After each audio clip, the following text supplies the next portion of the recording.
What up, world? Waxvillain, Seattle, Washington. You already know what it is. Welcome to Two Gents Fireside Chat. We got greatness in the building today. My brother, industry music group recording artist and California legend, Mr. Rocky Padilla, is going to be in the building. Keep it locked. We'll kick things off when he joins.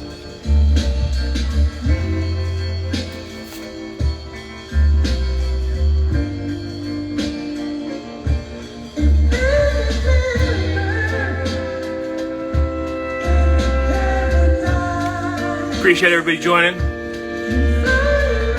You know how we do. We'll kick things off shortly. I see my brother, Designer Dreams, in the house. They call me Memphis. I appreciate you. Big Tone 50 in the building. Shout out to you, man.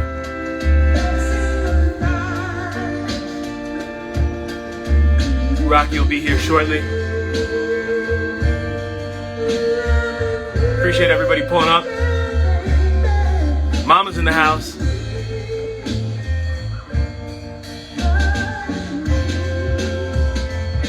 Rocky Padilla is in the building. We're going to go ahead and invite him.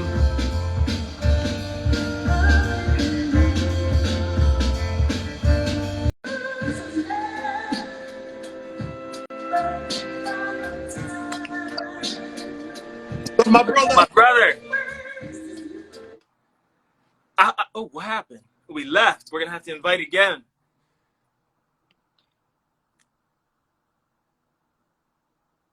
There we go. Can you see me? I can see you crystal clear. There you go. What's up, my brother? My man, hey, I hope you don't mind. I had to play one of my favorite songs that you sang. You know, it's an IMG hit. It's one of my things. Hey, man, that's one of my new favorite ones right there. Woo! If you're ready, I'll go ahead and kick things off. Yes, sir. Awesome. I want to welcome everybody to Two Gents Fireside Chat. Fireside Chats are similar to interviews, slightly different. We take the time to do research because we want to support and strengthen other existing interviews that are out there. Today's guest is a legend on the California music scene. He's got over 30 plus years in the game, has sold hundreds of thousands of albums. Folks know him from Sugar Style in the 80s all the way up to the Lowrider magazine tour, which I believe was 10 plus years, 89 to 90. He's backed many bands. He's been a part of War, I believe, in 92. But my introduction to Rocky came when I connected with Industry Music Group. And what I learned about Rocky was he has this unique passion and dedication to the game. Every time I would turn on Instagram and look at a live video to see a live show, I saw Rocky playing the drums in the background. Whether it was working with his dad to back up Mariah or whether it was with Joe Baton, Rocky is always there. And I thought it would be fantastic to bring Rocky on a live stream. I want to introduce him to some of my new fans who might not be familiar with him and reacquaint existing fans and give an update so that Rocky can let everybody know what's going on. Rocky, without further ado, I'm honored to have you. Thank you so much for being here. You know, it's an honor to be here, brother. I've been watching you for about a couple months now. I was turned on to you by IMG. They let me know what time it was, and Ruben Molina. So, yeah, I've been watching you. You got some dope stuff, brother. Thank you so much. You're welcome. I always like to start things off with the very simple question. Just tell everybody who you are, where you're from, and kind of explain what music has played a role in your life. Well, in a nutshell, I grew up into a very musical family oriented. Just the whole family was into music, and it was a blessing. By age 7, 8, I can remember going with my parents, and probably before that, but going with my parents every weekend and just doing weddings, doing tarrialas, doing whatever they did on Friday nights, Saturday nights, Sunday nights.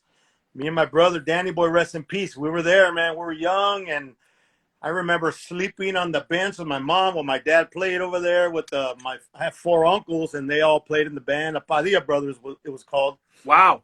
Yeah, and just growing up young, bro, and just, I finally hit an age about, 12, 13, where, I was into music, brother. I'd sit in my room and just figure music out, bro. That's all I wanted to do. Really? Figure music out. Yeah, and then I finally got the chance to get on stage. So it was a young age with my father's band, the Padilla Brothers, and they put me to the test. They sat me with my uncle Fido, rest in peace, and he taught me the bass, man. And I just been playing the bass ever since I was like 9, 10 years old, bro. Wow. What kind of music were your parents and uncles and playing at that time when you were a kid? Well, what I remember is they were playing a lot of cumbias, They Mm, were playing a lot of even some oldies. My dad grew up in East LA. My mother, they both went to Garfield High School in East LA. okay. So they were playing the Midnighters. They were playing different tunes. Mm, Growing up, just doing different tunes. And my dad was in the business, back in the 60s and the 50s. He's playing drums with okay. my grandfather, rest in peace. So that's how it really started. Okay. Now, I kind of want to skip to another question real quick. I read that you play 6 different instruments. Can you tell me kind of how that started, how you learned the music, and which instruments are your favorite to play? Well, I started, like I said, young. So my parents, they put me and my brother. I remember this dearly. They put us in piano lessons and guitar lessons when we were real young. So me and my brother would go. He'd go half hour. I'd wait, and then I'd go half hour, and then he'd wait. So we'd be playing the piano. We'd be learning that. Then we'd learn the guitar. Um, but the real thing was, I did it just because I thought it was going to help me. My brother thought it was going to help us. Hmm. But what it really did was show us how tired the instructor was, because he was asleep all day long. Hey, but God rest his soul. I love Joe Sanchez, man. He taught us a lot, actually, growing up. But yeah, we sit there and we play and, got into it because of that. What's your favorite instrument to play? My favorite instrument would be the bass guitar, because I played it so long, and it's kind of the meat of the whole song. To me, it's the meat of the whole song with the drums, how they're I love intertwined drums. together. Yeah. So, being brought up, my dad being a drummer, my brother being a drummer, so I wanted to be a drummer, figured it out. Nobody taught me. I just figured it out. Like my brother Danny Boy, man, he figured it out. Wow, that's really impressive. And I do play bass, guitar, drums, congas, timbales, bongo. Right now, speaking of congas, it's a funny little story. 2 weeks ago, I was with Joe Batan. Yeah. We're having a practice, right? So we have to play at the what is that? The five points there somewhere in Irvine. We played, and we're practicing, and then our drummer couldn't make it one day for a gig, and he goes, "Hey, but we need a conguero." I go, "Well, let me fiddle around with it," because he didn't know what time. He didn't know I knew what I was doing. He Okay. goes, "Okay, Rocky, go ahead, fiddle." And I faddle, and this guy was looking at me like, "Whoa, wait a minute! You didn't tell me you knew congas." I go, "Come on, man! I just, what I mean, I do it if you need me. I'll do whatever. Like I'm the guy that sits on the bench, the utility man. I'll play everything. Whatever you need, I'm there. If you need a bass player, I'm there. You need a guitar player, I'll sit in. I'll play drums. If nobody makes it, I'm there. That's the kind of guy I am right now." Absolutely. Well, I mean, I was going to say, I've seen you live, and sometimes I see you playing different instruments. I'm like, this guy's everywhere. He's always active. It's kind of like, what's needed, you can always fill that role, and you just add your Yes. flavor to it. Yes. You know, for me, I'm looking at the body of your work over time, right? And I'd love to kind of know, what are the standout moments for you when you consider, from the inception of where you started, again, working with War, being on tour at Lowrider Magazine. I mean, you started so many different things. You've seen the game evolve, change. You've stood the test of time. But what are the Yes. moments that really stand out to you? Well, I'd have to say, started off so young, playing with my dad, holding a bass that was bigger than me at 10 years old, trying to figure it out. But I do remember practicing with my uncle all week. So just sitting there and playing a wedding my first time at 10, and I'm like, wow. So that instilled in my mind. And then jump into the late 80s, like 88, 89, playing at back then it was called the Santa Fe Spring Swap Meet. I'm sorry, the La Mirada Swap Meet. Okay. So we played there like in 84, 85, 86. So just doing those things, and then looking at them now, the places evolved and the bands evolved and everything. So just being at those couple of things, that just sticks in my mind. Okay. What was the lowrider period of time like? How did that Low start? And just tell us a little bit about that. Well, see, that was crazy because I met a gentleman by the name of Bill Walker. Okay. Norwalk Records, you know of him. He owns a lot of records. Him and his father, rest in peace. His stepdad, rest in peace, Richard Sneed. Yeah, so he's the one that actually that I went up to one day at the swap meet. He used to work at the swap meet. I went up there. I said, "Hey, how you doing? I heard you talking to somebody. Can I give you a cassette tape?" Because we had cassette tapes back then. Right. And I gave him a cassette tape of my band. And I go, "Come out tomorrow. We're going to be rehearsing." So he came out the next day, and he heard us playing, which was the band Sugar Style, with my buddy Calvin Cooper singing, my brother Danny Boy playing the keys, my cousin Bobby Gonzalez playing the drums, and I was playing the bass. So he came by, checked it out. Didn't even listen to the cassette. He told me after, I didn't even listen to the cassette. I just liked your game. I liked the way it came up to me. Yeah, And yeah, yeah. you know what I'm saying? So ever since that, he went to work with Lowrider Magazine. So he brought me along with him. He Okay. brought me and Slow Pain Rest in Peace, just a bunch of cats. We took and we started doing the Thump Records Lowrider Magazine tour, which he had me doing alone, like in 88, 89, 90, something like that. I couldn't take my boys with me, my brother, because they didn't want to pay. They're cheap, so I had to fly on my own, Okay. going place to place. Yep. You know, and I wasn't getting paid a lot, but I loved it until Sure. until I thought about it. Wait a minute, I think I should be getting paid because everybody's loving what I'm doing here. I don't know, but yeah. So it just, that started it. He got me in the Lowrider Magazine, and the rest is history. I've been with them. Lowrider Magazine. I was for about 15 to 20 years because of we did a song called "I Do Love You," Hispanic MCs, Mm-hmm. and that blew up, man. We sold over 1 million copies of that, and it went crazy with no social media. That's what I tripped out on. You know what I'm saying? Listen, There was. When I saw that you had sold hundreds of thousands of albums, I'm doing the math in my head. I'm saying he didn't have an Instagram. He didn't have a Facebook. That's incredible. I had a pager.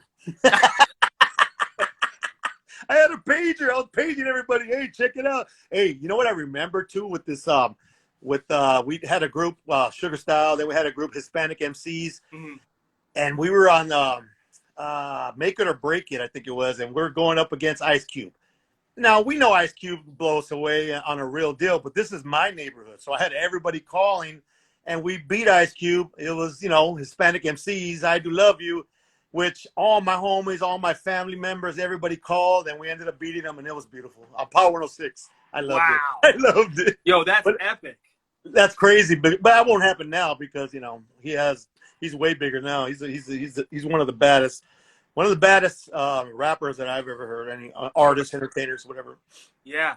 Again, thinking of the body of work, some of your favorites are the tribute to the classics, the oldies, right? Volume 1, Volume 2. Right. But when I hear your work on Industry Music Group, I feel like it's your best work yet, and it's your strongest work. Talk to me about the evolution of that. I'd love to kind of know how you got connected with Industry Music Group. Maybe you can tell everybody who's watching right now. Well, the thing is, with Industry Music Group, that's one of my brothers, my good friends for 20 years plus, man. Ruben Garcia, yes.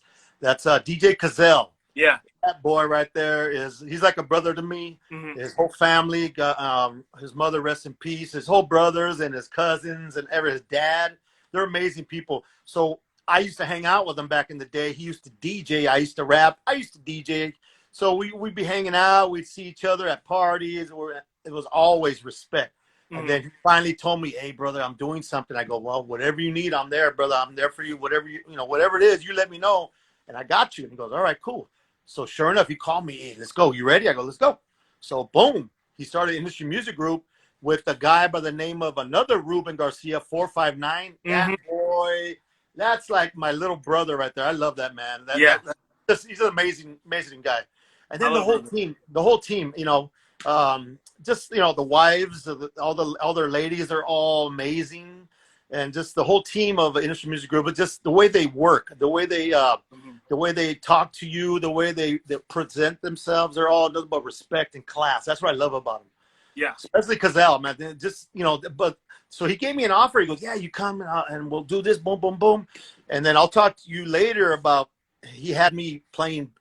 Getting bands together, but that's another story.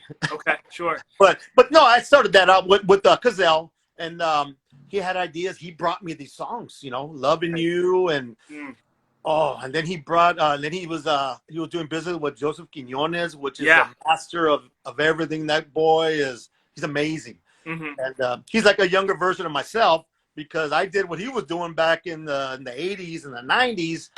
Now that I'm in my 50s, that man's taking care of business, and I give him all the love and respect. So, him knowing Joseph, and then Mariah, obviously, that's another story. Her amazing voice is incredible. But just, that's how I got with them, and then them bringing Tony G, which is my buddy, man, was a blessing. ODM, another one's my buddy, man. So it's just incredible team, and I've been lucky to be with them. Yeah, I've had the opportunity to talk to Gazelle 459 and Ruben Molina, and the more I get to know them, the more that I understand it's a family, and Right. that's how the artists feel when they're there. Always great, relationships, things like that. And I just kind of think the attention to detail that Industry Music Group is constantly putting into the records. I mean, when you look at like the premium vinyl, the attention to detail with the labels and things like that, That's crazy. song Yep. selection is always important. Industry Yes. Music Group is a leader to me. Uh, I would love it if you could maybe share some insights into what it's like actually, being in the recording room with Ruben Molina, what it's like working with Joey. These are things that we often kind of see 40,000-foot level, but we don't get, the opportunity to hear Right. insight like this. Would you share something with us? Well, the thing is with Mr. Molina, man, that guy knows a lot of stuff. He knows a lot about music, a lot about Mm-hmm. history, a lot about Chicanoism, a lot of everything. Yeah. So I got a lot of respect for Ruben Molina. That's my buddy right there. And I've known him for a lot of years. So just knowing one day I went to the studio, we go, hey, we got Ruben Molina on board. I said, what? Oh, my goodness, it's getting better. How can it get any worse? It's getting better. Now it's top notch. You got Ruben Yeah. Molina, which knows everything. Then you have Joseph Quinones writing the music. It's Mm-hmm. just amazing. So being in the studio with these gentlemen is a trip to me, because when I was in the 80s and the 90s, I didn't have those. I had John St. James from Bardot and what's your name? The Two of Hearts. I was with them. Yeah, Stacy Q. So then, working with all the thump record artists, Baby Bash, he was Beach back in the day, working with him. So growing from them, then going to Joseph Quinones, which is just a master. He's like me, brother. He plays all his instruments. Right. Just it's incredible just to think of him and myself in the same room together creating magic is a Right. trip. It's a trip. I just think about it. But if you overthink it, then you just start flipping out. So I just don't even overthink it. I'm blessed to be Yeah. with them, Can you tell us a little bit about like song selection? Because again, you've been in the game a long time. You know what works best for you, what feels right. How does that work in terms of, the song choices for 45s like this? Again, like that. What's it like? How do you go about choosing that? When do Well, you know that it feels right? I got to give all the credit to DJ Cazelle, Ruben Okay. Garcia. That man knows his music, bro. He knows his oldies. Him and 459. I would say Cazelle picked my music for sure. Okay. 459 picks a lot of other music for sure, Mhm. because they have good ideas and good songs.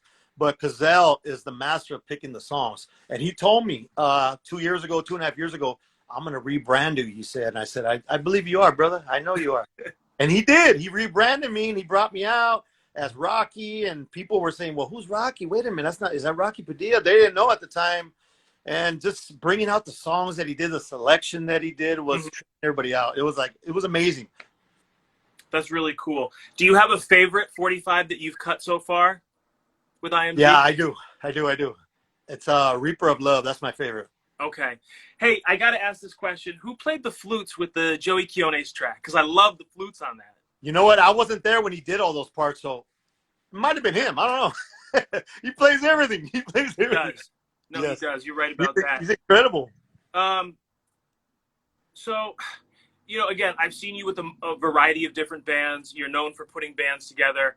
How did this start? And talk to me about the different bands and how they're unique to themselves. Well, what a trip is being on Lowrider Magazine tour. I ended up getting a gig with War back in the 90s. In 92, we did a song with War. So what we did is we did Don't Let No One Get You Down. We did that. And myself, my buddy George Estrada, we said, hey, why don't we send this to War? Maybe we can put it on their album. Maybe they could sing with us. So I talked to Thump Records, who was doing it. Okay. He sent it to Jerry Goldstein, the owner of War. And sure enough, they got back to us and said, we'd love to be on your project. So that was it was a trip. So, going on tour with War in the 90s was crazy. Me and this other Chicano wearing shorts and a white T-shirt, and it's freaking 30 degrees in New York City, okay? Going to Chicago, Philadelphia. Wow.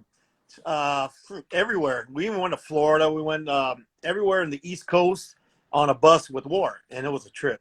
Wow. Give me a war story. There's got to be a cool war story you can share. There's a couple. There are a couple. I'll tell you off line. No, but, no, but hey, you got to remember, back in the '90s, I was young, I was dumb, and I was having a good time. But Sure. the thing was, we'd be on tour with these guys, and for some odd reason, they wanted to hang with us little cats, young cats. You know what I'm saying? And we were like, yeah, hell yeah, come on, man. We didn't want to push ourselves on them because Okay. they're OGs, they're the greats. Right. But Lonnie, my brother Lonnie, Howard Scott, all the gentlemen that right before they broke up, Lee Oscar, Hmm. all the cats, we went on tour with them, and that was the last tour they did together before they broke up. So they would want to hang, so we'd hang wherever we went. Philadelphia, we'd go to the bars and hang, and they just wanted to be with us because we were young and we didn't know, we're dumb, 18 or 21 years old, whatever I was. But one time we're see, I can't really say too much, but we were with Lighter Shade of Brown, Bobby, DWTX, rest in peace, man. That's my brother right there. I'm gonna tell you a story about us and them because it was a trip. Okay. We're in a room, we're playing cards, drinking, having a good time. And it was cold outside, but it was kind of warm in there. So me, Bobby, which is DWTX, ODM, and my boy George, we were there playing 2-on-2. We're having a good time. And then we're trying to open this window, man. We wanted some air. I know it's cold outside, but I know we're probably going to get sick. We got to sing tomorrow. And we're trying to open it, and it wouldn't open. So we're pissed, bro. Like, oh, it's hot in here, bro. So we're drinking. And before you know it, the window opens up by itself. Boom! It goes up. So we all ran out of the room. And I ain't lying. You can ask ODM that one, man. That happened, and it was a trip, bro. And What happened when y'all went back in the room? well, I mean, we were kind of tripping, but what else can we do? That was our room. We had to stay in there. So Yeah. close the window, but I mean, come on. How's it going to go up by itself? That's I didn't wild. want to think about it. I didn't want to overthink it. We just kept drinking and fell asleep. Mhm. And one more that I remember doing, because we'd fly out to New York, and then we jump on the bus with them, and we drive around, all of the East Coast. And then when we're done, we'd fly back to L.A. On the way back to L.A. from one of these shows, we had myself, I think, ¿cómo se llama? Slow Pain, and my compa Pitbull. There was a bunch of us on this plane, bro, and I swear to you, the plane dropped like, thousands of feet, like in 2 seconds. People went flying up in the air, and we looked at each other, and me and my boy, I held his hand. I said, we're going, doggy. We're going, doggy. And everybody's screaming, and it was crazy. And I never flew after that. Yo, Rocky, I hate to fly. Yeah. I'm like particular about where I sit on the plane. And when I feel a little bit of turbulence, the first thing I do, I turn the volume down on my AirPods. And I look at my hands, and I'm sweating. And then usually someone next to me says, "Are you okay?" And I'm like, "Hell no, I'm not okay." I'm not okay. You guys are used to it, probably do this every day. Hey, I'm too far from the ground if I'm up in the air like that. I'm too far from my girls. You know what I mean? That's what I'm saying. But you know what I found out to do for me was I lifted my feet off the ground, and it wasn't as bad because I didn't feel everything. So I was just like this, going, all right, I don't feel it. I'm cool. I'm cool. And take a drink at the same time. Oh my gosh. Oh. Yeah, it was amazing. But yeah, that was all with war, man. It was crazy. I love that. So, one of the things that I think is really interesting, a lot of the guests that I bring on, sometimes they're newer artists, and we don't really have the opportunity to speak to someone who has such a body of work like yours, again, who's stood the test of time, is relevant, is active in it, and making an impact. What do you see as the changes since you've come in the game on the soul scene? What have you noticed? What are the challenges maybe today that there weren't yesterday, and vice versa?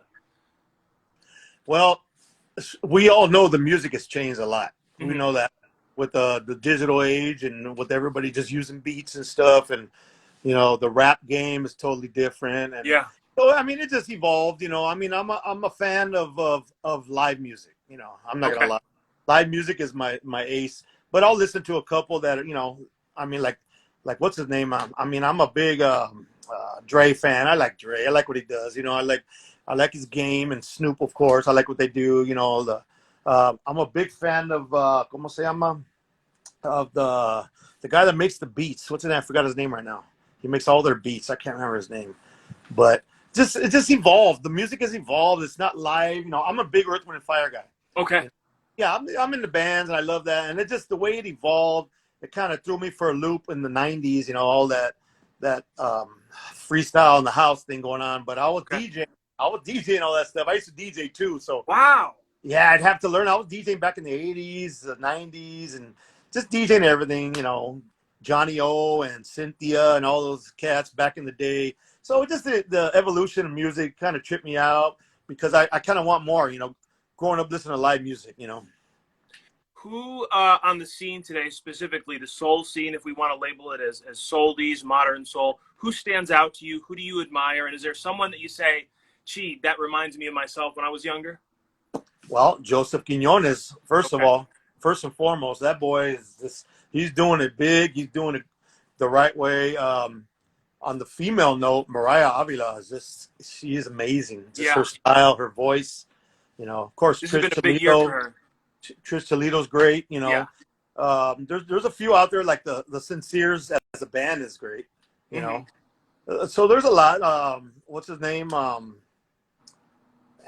bad with names. I'm bad with names. It's okay. No worries. Duran Jones. Yeah. Yeah, that's my boy right there. My lady That's turned me on to Duran Jones like years ago, man. She goes, hey, check this band out. Check this guy out. Yeah. She goes, there's a black guy singing and a white guy. I go, what? So I had to listen. I was intrigued. Okay, let me hear. Let me see. And then I heard the black cat. And I go, oh, he's bad. And I heard the white cat. I'm like, oh, wait a minute. Yeah. So you know, they brought something to the table, and I loved it. When I heard "Is It Any Wonder" and Aaron sing, is it any wonder? I just was like, what? You know, it was that kind of thing. We all did that. So I'm glad that I know you're a DJ now. We have a lot of record collectors, soul music lovers, funk music lovers, global grooves on the line. If we were to come into your home and look at your record shelf, what would we see? What kind of records would we see? What are your prized records? Well, you know what? Growing up in the 80s and 90s, I was in a record pool. I'm sure you know what the record pools are back in the day. Yeah. I was in a lot of record pools, so they send me, 50 12-inch singles for $10 or whatever it was. And wow. Yeah, it was crazy. So I have a bunch of stuff that I probably haven't even heard. I have I don't know, maybe about 3,000 12-inch singles in my garage right now. There's so many I had to put them in the garage, and a bunch of albums. I got all the El Green, the Earth, Wind and Fires, the cameos, Confunction, have all that on vinyl. Just because that's all there was back then. Of course, with the turntables. Right. I had my Technique 1200, so I was DJing, so I bought everything, man. I was into Kashif real big because I'm a bass player. He was being a big bass guy with Melba Moore and all those people back in the 90s, and just so you'll find a lot of different stuff from oldies to Earth, Wind and Fire, and then you'll find some Kiss albums in there. I used to get all the Kiss albums. Okay. I'd get some Black Sabbath. I'll get Paranoid album. I'll get just a bunch of different Metallica. I like all those albums. I have all those. Well, what records do you remember really being excited about? When you were younger, you were kind of going to the shop to buy records. What artists were exciting? Is there anything that you remember about like that experience of going to the record store, seeing it, putting off the shelf, putting it on the turntable when you get home? Wow, there were so many of them, but yeah. I could remember looking for an old B.B. King album. What was the name of that song? It was a tune that I heard. They played on the radio, and I went to go look for it, and I couldn't find it. And then one day I went to the record store, and I got all my albums, and there was one album that I wanted. I didn't have enough money for it. And I might have been the B.B. King one, but if not. So what I did is I grabbed the album, and I put it in another place. So remember, you did that? All the time. Always do that. We all did it, right? Yeah. So I put it in this one place, and I came back next week when I got paid, and it was still there. And I grabbed it, and I took it home. Lucky. Yeah, so I remember there was a B.B. King, and then a couple of the Earth, Wind and Fire albums. The Gratitude album, I was amazed to get. My dad used to have a collection of albums, and he said that I used to play Frisbee with him. I don't remember that. I was like, 8 years old or something. I was playing Frisbee outside with the freaking AWB, or what's it called? Average White Band album or something. But yeah, it's crazy. He reminded me every time. Yeah, you used to play frisbee with my albums. I said, "Oh, I'm Uh, sorry, pops." it was Yeah. different then. It was different then, you know? Yes. Yes, it Um, was. it's funny that you kind of talk about stashing records in different sections. I had gone to Amsterdam years back, and Uh, I was in a record store.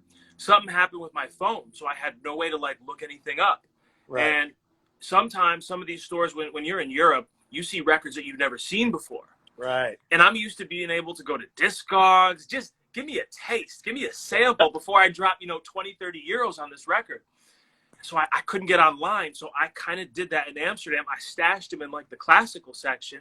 And I had to go back afterwards because I needed to get back to the hotel so I could get on Wi-Fi and figure out, was I making a mistake or were these, some rare records? But Right. I love that story, man. So what's next for you? What are you looking for next in terms of new releases, shows? What can we look forward to? Well, first and foremost, I'm sticking with Cazell because that's my Yeah. brother. He's just bringing out some great stuff all around. That Myron Gasper and Mariah's new stuff and Michaela. And you got to check out my boy Jacob G, man. I don't know if you Yeah. heard. Oh, I Jacob want G you was back. on here. Woo! I want you back. Yeah. Yeah. Him and his pops, man. Oh, they're amazing. Deadly Jacob. duo. Yes. Oh, speaking of Jacob G, my brother, man, I had no idea, but I listened to some of his music, I want to say about a month ago, bro, from last year, the Okay. pandemic, from the year before, and he's a bad R&B singer, brother. I didn't know this. Oh, I knew great he was voice. bad. I knew he was a bad boy, but I didn't know he had these bad R&B tunes that he has on the market. And I'm like, Yeah. what? How do you find this? And I told him the other day, man, because he's actually he's the drummer now of Yes. Jonathan, right? Okay, so now we talk more than we used to, and I told him, bro, what the heck? So that would be another person I'd like to hook up with as far as music, and maybe in the future proceed and doing some stuff with Jacob and of course Mariah Yeah. Avila, great people, great friends. Love Jacob G's sound, and I was just kind of fascinated watching the videos of him drumming. Very impressive guy. Bro, all nonsense aside, that is one of the baddest drummers I've ever heard, and I've heard them all. I believe it. I believe it. Yes. Yes. He's able to switch the styles, kind of be genre bending, and he really kind of knows. Amazing. He does it like an art. It's an art to him. The way he does it, bro. You should see his face. He gets into it and he gets you into it. He's like, what? That's bad. Yeah. Amazing. Any collaborations that you'd love to kind of see in the future? Well, me and Jacob, like I said, me and Jacob is for real. That's one that I need to. Me and Joseph Quinones, just on a duo level, just because he produces the beats, but I'd like something with him, one-on-one, and then of course Mariah. I just love to, but my ultimate person that I would love to do something with would be the man that I grew up listening to, Mr. Howard Hewitt, Shalimar. Wow. That boy right there that's where I got my falsetto from, just listening to him over the years. And he's amazing, so I got somebody working on that right now. I love that. No, that's trying to make it happen. Yeah. And then there's a beautiful voice here in LA area. I'm not sure if you heard of Tina Aldana. You need to look her up, bro. Tina Aldana. Look her up, bro. She is amazing. She's an amazing vocalist. There's another one, Bernice Nicole. I have her on my album. I got to send you my album, my other album. My favorite Chicano band. Well, favorite band because they play everything. Down with Three. I don't know if you heard of them. DW3? Maybe. No, you need to listen to DW3, Down with Three, Bernice Nicole, Donna. Amazing. Okay. Amazing, brother. And I'll send you some music if you need. Let me know. Thank you. I appreciate that. Yeah, of course. So, if we're looking down the road in our crystal ball, when it's all done and said, what do you want to be said and known about Rocky Padilla? That I just love entertaining people, which I did. I've been doing for over 40 years now. And, thanks to my mother and father, Dan and Olga, they're watching right now and they're listening. So I got to make sure I don't cuss. What's kind of like the secret to your success? Is there kind of a routine that you have before recording? Is there some sort of process you follow? Well, you know what? To be honest with you, I like doing things on the fly. Just I'll learn stuff, but I don't want to overlearn it. I just want to go in there and just give it that live feel and figure it out. You know, that's what I did with these tunes. Reaper of Love. I didn't tell him. Don't tell Cazell. Don't tell Cazell. I didn't learn it. I learned it the day of, and it came out beautiful. Because me and Joseph, we had a good mix right there. He was telling me how to do it, and I was saying, okay, how about this? I was giving him some ideas, and he's like, great, leave it. Wow. So yeah, I don't like overdoing it. I want to hear it a couple times, and then when the time comes, I want to hear it. And okay, let's go. Press record, brother. Let's do this. So very much in the mood. Just oh yeah, in the mood. I love that. Definitely, it's from the heart. I don't want to look like I'm reading something. I know I have to read some of them, but I like to memorize them if I can. But I know over 3,000 songs, so I have an iPad that I use when I'm on stage because there's so many words. But when I'm doing my own or my live tune, like Reaper Love, Loving You, and all those tunes that I did, it's just trying to feel it, and at the last minute, just go for it. I love that. I love that. We're coming up to the end of the Fireside Chat, about to start the lightning round. Before we do, can you just tell everyone how we can find you on social media, whether it's Instagram, if there's a website? I've seen a variety of things, but I'd love it if you could give us one version. Yes, of course. Yeah, my main one is the Rocky Padilla on Instagram. Okay. Yeah, that's the main one, Rocky Padilla on Instagram. And then I'm on Facebook, you know, because I'm of age. I'm 53 years old. We like Facebook. So, but I do that. Me and my lady, my fiance, my beautiful fiance, Monique Valenzuela, will be married in July next year. I had to say that. Congrats. Yes, thank you. That's but special. yeah, so you can get me mainly on Instagram. My daughter Melody's running my Instagram, so she's more into it. You know, 16-year-old, they know all that stuff. So very cool. And a little bit of Twitter. I'm not really too much of a Twitter guy. It's too confusing. It just, I don't know. I haven't really got into it yet. But I don't mess with Twitter either. Yeah. See, well, I do have Rocky Padilla on there, but I mean, they wonder why I don't have people on there because I don't do anything on there. But you know, I'm more of an Instagram, Facebook kind of guy, and then you know, of course, the industrymusicgroup.com. You know, all the stuff they have on there, and I'm on there, and you can find that on there. Very cool. All right, it's time for the lightning round. These are 10 questions, kind of one-word answers. It's designed to let us know more about you as a person and less as a musician. Are you ready? You're making me bite my nails, doggy. Hold on. All right. Okay. Colored vinyl or OG black? OG black, baby. Okay. 45 or LP? LP. If you had a theme song, what would it be and why? Self-explanatory. I love it. Something you listen to that would maybe surprise us?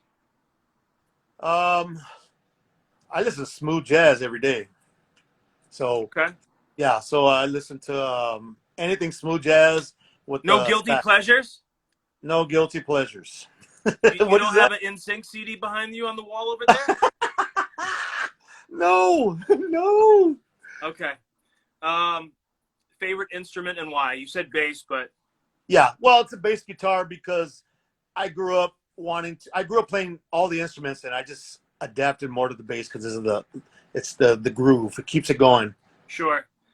What's the last album or 45 that you've bought? You know what? The last album I bought was at a yard sale. Some lady was selling like 50 of them, and I said, "Are you serious? For $5?" So I took them all. There's some old B.B. King. There was some old Stylistic. There's some old stuff. So those are the ones that I really bought. Okay. If you had to pick one soul song that's slow to dance to, what would it be and why? Oh, wow. That's a great question. Because there's so many. You know that there's too many out there to say one. But if I say soul, I would have to say something by Aretha Franklin, any of her old tunes. Just give me something with her, and I'm cool. Etta James, come on. I love that. Okay. Oh yeah. All right. If you were a superhero, what would your superpower be? My superpower would be to fly, so I won't be late to my gigs, man. I'm always late, man. I need to fly. I love that. You know, usually people say things like, well, I'd be honest or this or that. You're the first one that really wants to fly, so I think that's cool. And I get it in California. You can't be getting stuck in traffic. Man, I want to get there on time. I got to leave earlier. All right. So these are the gems of wisdom right here. Give us 245s that we should go listen to that you think are really important, maybe essential, maybe your favorites. It could be, anything, but give us two that you think would be great for us to listen to. Okay, well, if you guys haven't listened to Reaper of Love yet by Rocky on Industry Music Group, you need to go. There it is. You need to listen to that. Put some headphones on, put some loudspeakers, and listen to that loud. My second one would be I Want You Back by Jacob G. You got to hear that on headphones. You got to hear that on headphones, bro. Okay, well, hold on one sec. You have it, huh? Rocky, I got everything, man, but Woo! I want to show everyone this one right here. This is an important one. This is like one of my favorite Rocky 45s. I was playing this in the intro. I can't see. Was it Loving You? Yeah. Yes. We got the translucent, candy-coated yellow vinyl right here. Ow! Fantastic label. I absolutely love that song. I am so grateful that you made time to come on here and talk to me and allow me to kind of introduce you again to some new collectors and, again, reacquaint existing collectors to give them a status update and know where you're at. I just thought it was important to let everyone know that you are at Industry Music Group. You're making great soul music, and I can't wait to see what's next from you. Thank you so much for being a part of this. Can I say something real quick about you, brother? You are amazing, bro. Just the way you handle everything, the way you get everybody, you get it all situated. You're like the way it's gonna be, and you let me know. I'm like, wow, I want you to work for me, brother. Come on now. You're bad boy. Keep doing what you're doing, brother. Thank you so much. Have a fantastic night, and if there's ever anything that I can do for you, just give me a holler. Thank you. Text me your email address. I'm gonna send you some music. Thank you so much. Take God care. bless. Thank you. Thanks, everybody, for tuning in. This is Waxvillain, Seattle, Washington. We're out.